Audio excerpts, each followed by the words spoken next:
A question for you. What do the People's Armed Police W-15, People's Liberation Army Q-03, Commercial Militech, AA Shield, 545 Design Spartanets, and Hardhead Veterans helmets all have in common? They're all made in China. Look at the Kevlar weave of all these helmets. They all have the same signature orange coloration, and the weaves have the same thickness. There isn't anything inherently wrong about being made in China. These Chinese helmets can acceptably stop what I would say is just short of NIJ Level 3A threats.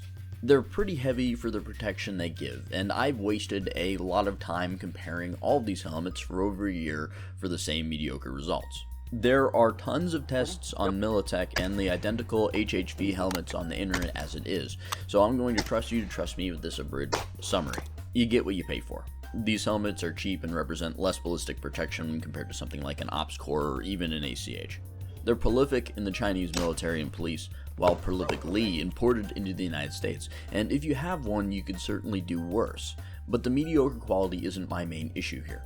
My main issue is that HHV uses veterans as a front to sell an inferior product that is a Chinese import, while implying that they're the manufacturer of said helmets and not disclosing that their product is Chinese. To say that they're a helmet manufacturer at all is a bald-faced lie.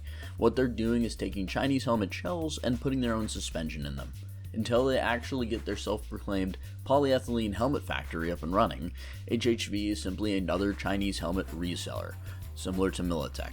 Except that's a discredit to Militech because Militech sells way more products than just helmets. Anyway, why don't you disclose the simple origins of the helmet? I'm not asking for much here.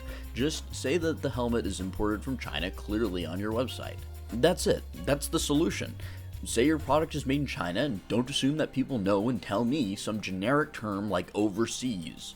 Also, when you do finish getting domestic production online, send me one of your polyethylene helmets and I'll make a redemption video. Assuming it doesn't deform like the IHPS did.